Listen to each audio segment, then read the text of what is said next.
بسم اللہ الرحمن الرحیم۔ السلام علیکم ناظرین، میں ہوں راشد یعقوب خان، آپ دیکھ رہے ہیں ایکسپلور کشمیر۔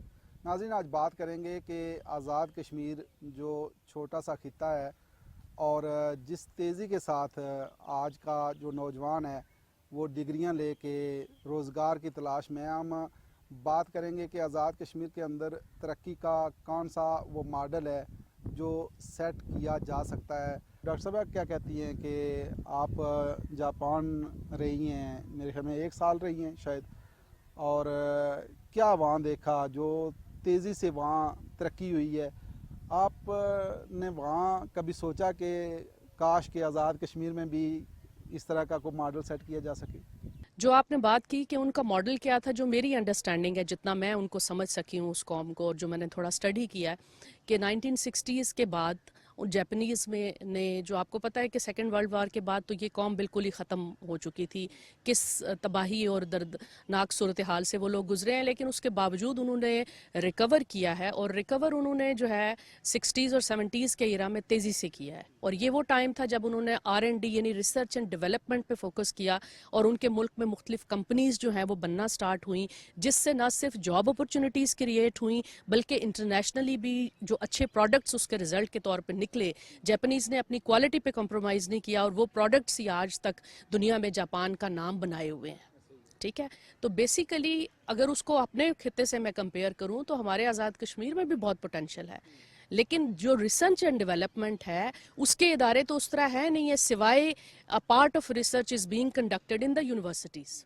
تو وہ جو یونیورسٹیز میں ریسرچ کا پارٹ ہے، اس کے لیے بھی افسوسناک بات یہ ہے کہ ہمیں ریسرچ کے فنڈز کے حوالے سے تنگی کی صورتحال ہے دن بدن۔ تو اگر کچھ ہمارے یہ انٹرنل معاملات بہتر ہوں تو ہم اپنی جو لوکل ایشوز ہیں ان پرابلمز کو اپنی ریسرچ میں فوکس کر سکتے ہیں، اپنی یوتھ کو انگیج کر سکتے ہیں، اور اس کے رزلٹ کے طور پہ الٹیمیٹلی پروڈکٹس بھی سامنے آ سکتے ہیں۔ اور اگر اس چیز کو ہیوج یعنی لارج سکیل پہ ہم اپلفٹ کرنے میں کامیاب ہو جائیں تو جب تک یہ چیزیں نہیں ہوں گی جاب اپرچونٹی کریٹ کیسے ہوگی؟ آپ سمجھتے نہیں ہیں کہ آزاد کشمیر میں اگر کوئی ترقی کا ایک ماڈل سیٹ کیا جائے تو تقدیر بدل سکتی ہے؟ ریسرچ اینڈ ڈیولپمنٹ دو چیزیں لازم و ملزوم ہیں۔ تحقیق کے بغیر ترقی نہیں ہو سکتی۔ تحقیق تو اسکالر کرتا ہے، ترقی ایڈمنسٹریشن کرتی ہے۔ اب ہمارے یہاں بدقسمتی سے ترقی جس چیز کو ہم کہتے ہیں، جو ترقیاتی فنڈز ہیں، آپ اس کی ڈیفینیشن دیکھیں، وہ ٹوٹی لگانی ہے، پائپ لگانا ہے، سڑک بنانا ہے، یہ چیز ہے۔ یہ پچھلے 75 سال سے یہ کام ہو رہا ہے۔ اسکالرز جب ریسرچ کر کے آتا ہے، اور اس کے اوپر کئی دفعہ گورنمنٹ کے جو ہائر اپس ہیں، میری ان سے بات ہوئی کہ یہ اتنا بڑا پوٹینشیل ہے، 100-150 PhDs ہیں اس وقت، سبجیکٹ اسپیشلسٹ ہیں جو مختلف یونیورسٹی میں پڑھا رہے ہیں۔ سڈنلی انہوں نے ریسرچ کر کے تھیسس کیا، why don't you make a think tank? ان کا ایک تھنک ٹینک کیوں نہیں بناتے جو گورنمنٹ کو گائیڈ کرے، اور پھر وہ جو تحقیق ہے وہ ترقی کی صورت میں اپلائی کی جائے۔ ہمارے ہاں بہت بڑا پوٹینشیل ہے، ریاست میں بہت بڑا پوٹینشیل ہے، یہ ریاست کا ریٹ آف لٹریسی بہت ہائی ہے، ریاست میں بڑے ٹیلنٹڈ لوگ ہیں، لیکن وہ ایک گیون سرکمسٹنسز کے اندر، گیون سرکل کے اندر ان کو رکھا گیا۔ جیسے امپلائمنٹس میں لوگ یونیورسٹیز کا، جیسے میڈم نے کہا، اب یہ بچے جو نکلیں گے وہ کیا، وہ تحقیق جو انہوں نے کی ہے وہ کس ترقی پہ کہاں ان کی امپلیمنٹ ہوگی، سوائے اس کے کہ بہتر جاب مل جائے گا، اچھا گریڈ مل جائے گا، اور تو کوئی کام نہیں۔ تو یہ جو ترقیاتی فنڈز ہیں they should be diverted, not at all, پورے نہیں، لیکن کم از کم major portion of that should be given to the universities کہ وہ ریسرچ کے اوپر اور ڈیولپمنٹ کے اوپر خرچ کریں۔ ہمارے ہاں بھی قوانین، کسی ریسرچ کی خالی سائنس میں ضرورت نہیں ہے یا کسی ایک سبجیکٹ میں ضرورت نہیں ہے، ریفارمز کے اوپر ہے، لا کے اوپر ہے، قوانین کے اوپر ہے۔ یہ جو لا میکرز ہیں ہمارے، ان کو آپ لیجسلیٹرز کہتے ہیں، 1908، 1832، 1936 کا قانون اس وقت سارے لاگو ہو رہے ہیں۔ تو کسی بھی معاشرے میں ترقیاتی کام کرنے کے لیے تحقیق کے اوپر بیس کر کے اوور آل آپ کو ریفارمز کرنے پڑتے ہیں گورنمنٹ فنکشنز کے اندر۔ اگر قوانین قدیم ہوں گے تو جدید جو ریکوائرمنٹ ہیں اس کے ساتھ ہم آہنگ نہیں ہو سکتے۔ آزاد کشمیر میں سب سے بڑی ایڈوانٹیج یہ ہے کہ وہاں جو لوگ ہمارے ہیں جو بیوروکریسی کے اندر ہیں، وہ اسی سن آف دی سائلز ہیں سارے، اور ہر آدمی جس کو آپ ٹچ کریں گے کوئی نہ کوئی کام کرنا چاہتا ہے اگر ان کو کام پہ لگایا جائے۔ اب آپ کی اکنامیکل ڈیولپمنٹ کے لیے ہیونگ سیڈ کہ جناب آپ کو یہ تھنک ٹینک بنانا چاہیے مختلف جو سبجیکٹ اسپیشلسٹ ہیں مختلف جو لنگوسٹ ہیں ان کے اوپر. آپ کو ولنگنیس ٹو ورک ہونی چاہیے. فنڈز بہت بڑے کتنے فنڈز ہیں جو آپ کے بلینز آف روپیز جو ہیں وہ سڑکوں اور اس کی نظر ہو جاتے ہیں. تو پوری ریاست میں اگر آپ یہ سڑکوں کا جال بچھا دیں, ٹوٹیاں کمبے لگا دیں, اس سے آئندہ نسل کو کیا سبق ملے گا, یہ وہ کیا سیکھے گی. تو بیسیکلی یہ جو جتنے بھی ہمارے انسٹیٹیوشنز ہیں آزاد کشمیر میں کمپیئر ٹو پاکستان یا پنجاب جو ہے سب سے زیادہ اسکول اور کالجز, یہی وجہ ریٹ آف لٹریسی وہاں آئی ہونے. لیکن پریکٹیکل لائف کی طرف نہیں جایا جا سکا, اور ایون کہ سلیبس کو بھی ریفارم نہیں کیا جا سکا, ہمانگ نہیں. میری بیٹی اکنامکس پڑھ رہی تھی تو مجھے اس نے کہا کہ اکنامکس کی تھیوری لکھ کے دے, تو میں نے اس کو ڈیفینیشن لکھ کے دی, تو اس نے کہا کہ آپ نے یہ جو مجھے لکھ کے دی ہے اگر یہ میں پیپر میں لکھوں گی تو میں فیل ہو جاؤں گی, کیونکہ اس کو ایڈم اسمتھ کی تھیوری پڑھائی جاتی تھی جو ایڈم اسمتھ کی زندگی میں آبسلیٹ ہو گئی تھی. تو سلیبس کو بھی اپڈیٹ کرنے کی ضرورت ہے. اب ہمارے ہاں آبجیکٹو ایجوکیشن نہیں ہے, سبجیکٹو, یعنی آپ کو مارک لینے کے لیے. تو سب سے پہلے تو جیسے میں 100% اتفاق کرتا ہوں اس بات سے کہ آپ کو یونیورسٹیز کے اندر ریسرچ اینڈ ڈیولپمنٹ کو زیادہ امپاور کرنا پڑے گا. وہ جو بچے وہاں سے نکلیں گے وہی قوم کی تقدیر بدلیں گے.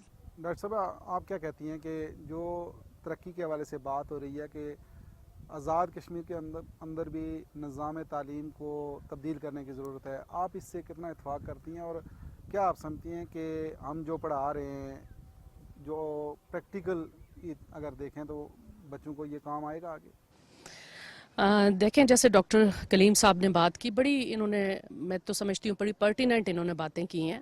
آپ ایجوکیشنل جو ریفارمز ہیں یا ایجوکیشنل سسٹم کو اپ گریڈ کرنا ہے, تو یہ تو کوئی بات ہی نہیں ہے کہ کوئی ملک جو ہے اتنی تیزی کے ساتھ دنیا سائنس اینڈ ٹیکنالوجی میں آگے جا رہی ہے اور ہم ابھی تک اپنے پرانے ہی سلیبس کے ساتھ اپنی نوجوان نسل کو روشناس کرواتے جائیں. How is it possible? آپ نے دنیا کے ساتھ قدم ملا کے قدم چلنا ہے. یونیورسٹیز میں بتاؤں جو ہمارا کریکولم ہے اس کی ریویژن ہوتی رہتی ہے اینول بیسس پہ, کیونکہ ہمارے سسٹم کے اندر بورڈ آف سٹڈیز ہیں, بورڈ آف فیکلٹی ہے, تو ہمارے کچھ ایسے فورمز ہیں جن کی ایگزیکیوشن ہمیں ہر 2 صورتوں میں کرنی ہوتی ہے, یعنی ہر صورت میں وہ کرنی ہوتی ہے. لیکن اس کے کمپیریٹیولی اگر میں کالجز اور سکولز میں بات کروں تو سکولز میں تو آپ کے سامنے صورتحال ہے. گورنمنٹ سکولز کا اپنا سسٹم ہے, پرائیویٹ کا اپنا, اور پرائیویٹ میں بھی آپ کو ایک ڈائیورسیفیکیشن نظر آئے گی. ٹھیک ہے, کالجز میں جو ایک انٹرمیڈیٹ سٹیج ہے 2 سال ہے بچے کے, لیکن وہ بہت امپورٹنٹ ہے. اب کچھ چیزیں پچھلے چند سالوں میں HEC کی طرف سے AD پروگرامز اور یہ چیزیں انٹروڈیوس کی گئی ہیں کہ FSC کے بعد اگر کوئی اسٹوڈنٹ 4 سالہ BS نہیں کرنا چاہتا, وہ 2 سال کر کے اگر وہ پریکٹیکل لائف کی طرف جانا چاہتا ہے تو اس کے لیے ایگزٹ آپشن ہے. لیکن میرا کوشچن یہ ہے کہ ہمارے آزاد کشمیر جیسے خطہ میں جہاں دور دراز ہر جگہ پہ کالجز میسر ہیں, اب کالجز تو ہیں, بلڈنگز تو ہیں, لیکن ہر جگہ پہ وہ سٹاف آپ کو میسر نہیں ہے, وہ ٹیچرز آپ کو اساتذہ کرام میسر نہیں ہیں. تو میں تو ذاتی طور پہ یہ رائے رکھتی ہوں کہ کالجز میں یہ جو BS پروگرام سٹارٹ کر دیا گیا ہے یہ ایک لحاظ سے یونیورسٹیز کی بھی حق تلفی ہے. میرا خیال ہے اس بچے کی بھی حق تلفی ہے, اسٹوڈنٹ کی بھی. اس کو اپرچونٹی ملنی چاہیے کہ آفٹر FA FSC وہ ایک بڑے بگر پلیٹ فارم پہ جائے, یونیورسٹی میں جائے, جہاں پہ ایک ڈائیورسیفائڈ اس کو فیکلٹی نظر آئے گی, ہر ایک کا آپ کو ڈفرنٹ جو ہے نا وہ ریسرچ ان کو ایکسپرٹیز ملیں گی, اور اس کے مطابق اسٹوڈنٹ چوز کرے. تو ہم تو ابھی تک انہی بھول بھلائیوں میں گمے بیٹھے ہیں کہ کوئی 8 مقام میں بیٹھا ہے تو وہ اپنے لوکل کالج کو پریفر کر رہا ہے. ٹھیک ہے, تو ان چیزوں سے بھی تھوڑا ہمیں بھی باہر نکلنا ہے, ہماری پبلک کو بھی نکلنا ہے. لیکن جہاں تک سسٹم کی بات ہے, definitely every system needs change, اور میں نہیں سمجھتی کہ چینج کے بغیر ہم آگے چل سکتے ہیں آج کے دور میں جہاں اتنی تیزی سے دنیا کہاں سے کیا ہوتی جا رہی ہے. صحیح بات ہے. لیکن ڈاکٹر صاحب آپ کیا کہتے ہیں کہ جو یہ دور ہے تقاضا کر رہا ہے کہ IT کے حوالے سے, آپ سمجھتے نہیں کہ آزاد کشمیر میں IT یونیورسٹیز کو پروموٹ کیا جائے, وہاں اس حوالے سے مہم چلائی جائے تاکہ مختلف اگر ڈویژن کی سطح پہ ہی IT یونیورسٹیز بن جائیں تو نوجوانوں کا جو خواب ہے وہ پورا ہو سکتا ہے؟ دیکھیں IT ایک بہت بڑی ایمرجنگ ریکوائرمنٹ ہے, اور اس کے بغیر آپ کی کوئی نہ انڈسٹری چل سکتی ہے, نہ انسٹیٹیوشن چل سکتا ہے, نہ قانون بن سکتا ہے, نہ لا امپلیمنٹ ہو سکتا ہے. اب ہمارے ہاں انسٹیٹیوشن سارے موجود ہیں, یعنی IT کا انہوں نے قائم کر دیا, وہ بڑا اچھا پرومسنگ لڑکا ہے جو IT کا انہوں نے DG لگایا ہے, PhD کر کے آیا ہے, وہ وہاں سے चाइना से करके आया था, वो यहाँ PTCL में था, जो खालिद रफ़ीक, बड़ा यंग और वो कुछ करना चाहते। इत्तेफाक से मैं कराची से ट्रैवल कर रहा था तो मेरे साथ आके बैठ गया, तो उस वक्त PTCL में था, तो वो डॉक्टरेट करके आया। तो मुझे कहने लगा, सर मुझे आप मशवरा दें कि मुझे आज़ाद कश्मीर में DGIT लगाना चाहते हैं, और यहाँ मेरे बड़े अच्छा स्कोप है और मेरा आगे जाने का भी स्कोप है PTCL में, तो आप क्या रिकमेंड करते हैं? मैंने कहा, यार देखो, सेक्रीफाइस करो स्टेट के लिए, वहाँ जाओ, और वहाँ तुम्हें मुमकिन है इनिशियली जो मॉनेटरी बेनिफिट हैं वो कम मिले, लेकिन वहाँ कौम, मुल्क और खिदमत, उसकी खिदमत, बड़ा प्रॉमिसिंग लड़का, बड़ा ठीक काम कर रहा है। लेकिन जैसे मैडम ने कहा कि उसकी डाउन स्ट्रीम जो है, या उसके एसोसिएशन जो है, उसके जो कुलीग लोग हैं, दे मस्ट बी एजुकेटेड लोग, वो इसी लोग के, इसी रिसर्च एंड डेवलपमेंट के लोग होने चाहिए। IT के वो अकेला क्या करेगा? उसके नीचे सीनियरिटी बेस के ऊपर आपने प्राइमरी टीचर को ला के वहाँ लगा दिया, वो तो नहीं काम हो सकेगा। तो आज़ाद कश्मीर में IT को अगर एक्सपेंड करना है तो सबसे पहले तो उसका इंफ्रास्ट्रक्चर, जिसको मार्केटिंग की ज़बान में पॉइंट ऑफ सेल्स कहते हैं, देखा ना, वो कहते हैं कोई काम करने के लिए, टेक्नोलॉजी इंप्लीमेंट करने के लिए, सच बोलने के लिए भी 2 आदमियों की ज़रूरत होती है, एक बोलने वाला, एक एब्जॉर्ब करने वाला। टेक्नोलॉजी अडॉप्ट करने के लिए भी 2 की ज़रूरत होती है, एक पढ़ाने वाला, एक पढ़ने वाला, दोनों होने चाहिए। वन में तो ये काम नहीं चल सकता। लेकिन आज़ाद कश्मीर में एक बड़ी पॉजिटिव चीज़ है कि इंस्टीट्यूशन बहुत बने हुए हैं, स्कूल कॉलेजेस बहुत बने हुए हैं, उनको रिफॉर्म करने की ज़रूरत है, और उनके ऊपर इनको डीपॉलिटिसाइज करना पड़ेगा महकमा तालीम को। आप क्या सोचती हैं कि ये डिग्रियां ले के इनका जो मुस्तकबिल है वो भी तो फिक्रमंद होते हैं ना कि आगे हमने क्या करना है? तो ऐसी सूरत हाल में आप के जहन में क्या आता है कि आज़ाद कश्मीर में क्या ऐसा हो ताकि तामीर और तरक्की के साथ साथ इन जो हमारे मुस्तकबिल के होनहार बच्चे हैं, इनका मुस्तकबिल महफूज हो सके, ये अपने मुल्क में, अपनी रियासत के अंदर काम कर सकें और रोशन मुस्तकबिल हो सके? इसमें तो आपकी बात बिल्कुल सही है। यूथ के साथ क्लास में रोज़ जाना और उसको एक उम्मीद दिलानी, और उसके साथ पूरा एक 4 साल का हमारा एक डिग्री में उन बच्चों के साथ एक ताल्लुक होता है, एफिलिएशन आपकी डेवलप हो जाती है अपने स्टूडेंट्स के साथ। तो जब हम देखते हैं प्रैक्टिकल दूसरी साइड, जो दूसरा एंगल है, जो अभी वो बच्चे नहीं देख पा रहे, लेकिन मैं और आप तो देख पा रहे हैं ना कि कल अमली ज़िंदगी में जाकर इनको किस किस्म की मुश्किलात का सामना है, तो यकीन करें दिल बाजुकात बड़ा दुखता है। लेकिन उस्ताद फिर उस्ताद है और वो रोल मॉडल है, उसने अपने आप को डिमोरलाइज नहीं करना, उसने उम्मीद की किरण जो है वो हर सूरत में उसने उजागर करनी ही करनी है। आज़ाद कश्मीर की अगर मैं बात करूं तो 2 सेक्टर्स को बहुत ज़्यादा अगर हमारी गवर्नमेंट अपनी प्रायोरिटी लिस्ट में ले लेना, एक आपका टूरिज्म सेक्टर है, ठीक है, और टूरिज्म में भी डाइवर्सिफिकेशन है। आपके पास इको टूरिज्म भी है, आपके पास रिलीजियस टूरिज्म का भी शारदा साइड पर और बहुत सी और साइट्स हैं, वहाँ पे अपॉर्चुनिटीज़ हैं। और दूसरी चीज़ जो है कि अगर इससे पहले हमारे एग्रीकल्चर सिस्टम को, वो जो एग्रीकल्चर सेक्टर है हमारा, उसको एक डिपार्टमेंट तक महदूद कर दिया गया, हम उसमें बहुत कुछ कर सकते हैं with the introduction of modern agricultural tools.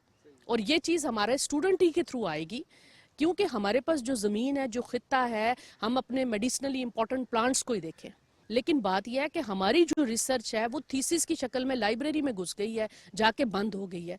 कोई इदारा नहीं, कोई कनेक्टिंग लिंक नहीं है यूनिवर्सिटीज़ में जहाँ रिसर्च हो रही है, थीसिस में बंद हो रही है, और उसको प्रैक्टिकल साइड पे ले जाने के लिए कनेक्टिंग लिंक्स चाहिए, उसमें हमें गवर्नमेंट की सपोर्ट चाहिए, वो मिसिंग है। उस पर गवर्नमेंट को तवज्जो देने की ज़रूरत है। देखें, हर चीज़ का एक सिस्टम है, सिस्टमेटिकली चीज़ें जो हैं वो डेवलप होती हैं, और अगर बॉटम साइड पे ये सूरत हाल है और टॉप पे अगर कोई चीज़ आप करना चाह रहे हैं, आप टॉप का वो सिस्टम लाएं कि जिसका ट्रिकल डाउन इफेक्ट बॉटम तक भी पहुंचे। जिस तरह डॉक्टर साहब आप फरमा रही हैं कि मुख्तलिफ ज़राए रोज़गार के हवाले से अगर तलाश ना किए गए तो ये तो फिर यूथ डिज़ास्टर साबित होगी रियासत के लिए। जब तक कि आपको आप अल्टरनेट अपॉर्चुनिटीज़ नहीं जनरेट करेंगे एम्प्लॉयमेंट के लिए, बेसिकली सेल्फ एम्प्लॉयमेंट के लिए, अब उसके लिए क्या तरीक़ाकार है? कोई बड़ी रॉकेट साइंस नहीं है। कई दफ़ा पहले हम इसके ऊपर डिस्कस कर चुके हैं। टूरिज़म बहुत बड़ा फैक्टर है आज़ाद कश्मीर में, जिसको इंडस्ट्री डिक्लेयर करके इस पे हमने कैलकुलेट किया है कि तकरीबन 15 से 20 हज़ार नौजवान जो है वो सालाना इसमें अब्जॉर्ब हो सकते हैं। इसके साथ एग्रीकल्चर है, उसके बाद आपका हैंडीक्राफ्ट है, हमारा बहुत बड़ा कश्मीर की बहुत बड़ी, जैसे शाल है, नमदाबानी है, और बहुत सी चीज़ें हैं जो हो सकती हैं। एक आदमी जब इंडस्ट्री लगा देगा तो भाग तो कहीं नहीं जाएगा ना, टैक्स आपको अब इस महीने नहीं, अगले साल वसूल कर लेना उससे। अब ये बच्चे जब इस इंडस्ट्री में जाएंगे, जो IT में जाएंगे, जो आपके टूरिज्म में जाएंगे, आईटी पर हर जगह इस्तेमाल होगी ना, वो हर जगह उनका एब्जॉर्प्शन होगी। टूरिज्म होगी, आपका एग्रीकल्चर है, आपका वुड इंडस्ट्री है, फॉरेस्टिंग है, रीफॉरेस्टिंग है, और ये बहुत सी चीज़ें। अभी इनके डिपार्टमेंट वहाँ मौजूद है, डिपार्टमेंट मौजूद हैं जिनको ग्रांट इन एड दी जाती है। फ़र्क नहीं पड़ता, लेकिन आप समझती नहीं है डॉक्टर साहबा कि अब या कुमतुम से हट के आप लोगों की भी ज़िम्मेदारी बनती है कि कोई ऐसी कॉन्फ्रेंसेस करवाई जाएं, कोई ऐसे सेमिनार्स करवाए जाएं, सबको सर जोड़ के बिठाया जाए कि अब चूँकि आज़ाद कश्मीर में नौजवान जिस तरीके से तेज़ी के साथ डिग्रियां लेके 8 साल फारग हो रहे हैं, तो फिर इनके पास रास्ता कोई नहीं है। अब रास्ता यही है, जिस तरह डॉक्टर साहब फरमा रहे हैं कि टूरिज़म है, ज़राअत है, इन चीज़ों पे फोकस करना होगा, प्राइवेट सेक्टर को अंदर लाना होगा, तब जाके इन नौजवानों को रोज़गार के मौके मिलेंगे। तो हुकूमत की शायद तरजीह नहीं है ये, और उनको मजबूर करने के लिए आप जैसे लोगों का किरदार बनता है। की बात ठीक है, जो थिंकर्स हैं सोसाइटी में, जो स्कॉलर्स हैं, उनकी जिम्मेदारी, उनके कंधों पे भारी जिम्मेदारी है, इससे तो कोई इनकार नहीं है। और मैं हो गई, डॉक्टर साहब हो गए, हमारी तरह के और बहुत से लोग हैं, हम जिधर जिधर भी हमारी प्लेसमेंट है, हम अपनी कोशिश कर रहे हैं कि हम अपने काम के साथ ईमानदारी के साथ वफा कर सकें। लेकिन आप ये भी देखें ना कि स्टूडेंट को एंटरप्रेन्योरशिप की तरफ हमने लाना ही लाना है। हम उन्हें अपने लेक्चर्स में भी और इन चीज़ों में भी बताते हैं कि भाई अब आप जॉब सीकर्स ना बने, ठीक है, बल्कि जॉब गिवर्स बने, ठीक है। और उसके लिए उनको एंटरप्रेन्योरशिप के ऑप्शंस एक्सप्लोर करने की ज़रूरत है। इस पे सेमिनार्स भी होते हैं बगाए बगाए, लेकिन शायद जिस तरह आपने बात की कि ज़्यादा इस पे फोकस करने की ज़रूरत है, बिल्कुल फ्यूचर में ये होना भी चाहिए, और यूनिवर्सिटीज़ को इसको तरजीही बुनियादों पे करने की ज़रूरत है। लेकिन देखें राशिद साहब, मैं ये कहती हूँ कि फिर उस गवर्नेंस का, जिसको सब ये कह रहे हैं कि ये हमारी जो गवर्नेंस है, it is a good governance, present तो हमेशा स्लाइड्स पे, मीडिया पे गुड गवर्नेंस ही प्रेजेंट की जाती है ना, और उसमें बात भी होती है कि इंक्लूसिव डेवलपमेंट। तो ये किस किस्म की एजेके में इंक्लूसिव डेवलपमेंट है कि जिसके अंदर जो आपका टॉप नोच qualified segment of the society है, जो स्कॉलर्स हैं, जो उनकी रिसर्च है, उसको बिल्कुल ही आपने आउट कर दिया है, और आपकी इंक्लूसिव डेवलपमेंट वहाँ पे हो रही है। तो ये मैं समझती हूँ कि थोड़ा सा जो ऊपर हाई अप्स हैं, जो ब्यूरोक्रेसी है, चीफ सेक्रेटरी साहब से गुज़श्ता महीने एक वर्कशॉप में उन्होंने प्रेजेंट किया, मैं भी उसमें एज अ पार्टिसिपेंट मौजूद थी। तो जो प्रेजेंटेशन की हद तक मैं बात करूँ, जो उनका विजन है, वो सब ठीक है, लेकिन बात यह है कि उसको ट्रांसलेट करना है, उन्होंने आगे चीज़ों को लेकर चलना है। या तो कुछ गवर्नमेंट अपनी चंद प्रायोरिटीज़ बना ले, सारा कुछ तो कोई भी गवर्नमेंट 5 साल में परफेक्ट नहीं कर सकती, लेकिन एटलीस्ट 2-3 पॉइंट्स को ही अगर प्रायोरिटाइज कर दिया जाए कि इस साल के लिए हमारा प्रायोरिटी पॉइंट जो है वो टूरिज्म है, इस साल के लिए जो है वो हमारा एग्रीकल्चर है, नेक्स्ट ईयर के लिए हमारी फॉरेस्ट्री है, उसके बाद आप आईटी को देख लें, तो चीज़ें लॉन्ग टर्म होती हैं। ये समझाने की गवर्नमेंट साइड पर हाई अप्स को बहुत ज़रूरत है। इसमें आपकी तरह के जो मीडिया पर्सन्स हैं, आप लोगों का भी कलीदी किरदार है कि उनको बताएं कि कोई चीज़ आज शुरू करेंगे तो वो आपको 10-20 साल के बाद रिजल्ट देने लगेगी। डॉक्टर साहब, आप कितना इत्फाक करते हैं कि बड़ी ज़बरदस्त तजवीज़ में हमने दी कि हर साल आप एक टारगेट सेट कर लें कि इस साल हमने टूरिज़म को, फिर ज़राअत को और मुख्तलिफ इस तरह शोबा, तो ये इस तरह की हुकूमत की तरजीहात अगर हों तो आप समझते नहीं हैं कि आज़ाद कश्मीर यकीनन हकीकी जन्नत बन सकती है? देखें ना, इस वक्त भी जो 5 ईयर डेवलपमेंट प्लान एडीपी बनाती है, उसमें वो यही करते हैं, लेकिन वो प्रायोरिटीज़ क्या होती है, फ़लाँ सड़क बनानी है, फ़लाँ टूटी बनानी है। अगर यही वो दूसरी तरफ डाइवर्ट कर दें, जैसे मैडम ने फरमाया है कि आप उसको टास्क ओरिएंटेड कर दें कि इस पहले साल में हमने टूरिज़म के जो जो जो इंफ्रास्ट्रक्चर है उसको डेवलप करना है, next year place the people there, और आप एक बॉडी बना दें जो उसको कंट्रोल करे। अनलेस के आप पब्लिक सेक्टर्स की क्लचेस से नहीं निकालेंगे, इसको डिसेंट्रलाइज नहीं करेंगे, इस पे काम नहीं हो सकता। ऐसे ही है। बहुत शुक्रिया डॉक्टर साहब आपका। डॉक्टर रियाना, आपका शुक्रिया कि आपने टाइम दिया। जी नाज़रीन, प्रोग्राम आपने देखा, और इस उम्मीद के साथ कि आज़ाद कश्मीर के स्कॉलर्स और सियासतदान, जिन पे बड़ी ज़िम्मेदारी बनती है कि वो सर जोड़ेंगे और ये फ़ैसला करेंगे कि आज़ाद कश्मीर में तरक्की का कौन सा मॉडल अपनाया जाए, ताकि ये जो हमारे नौजवान हैं, जो हमारा असासा हैं, जो हमारा सरमाया हैं, इनके मुस्तकबिल को कैसे महफूज किया जा सके। इसी के साथ ही राशिद याकूब खान को दीजिए इजाज़त। अल्लाह ने के बाद।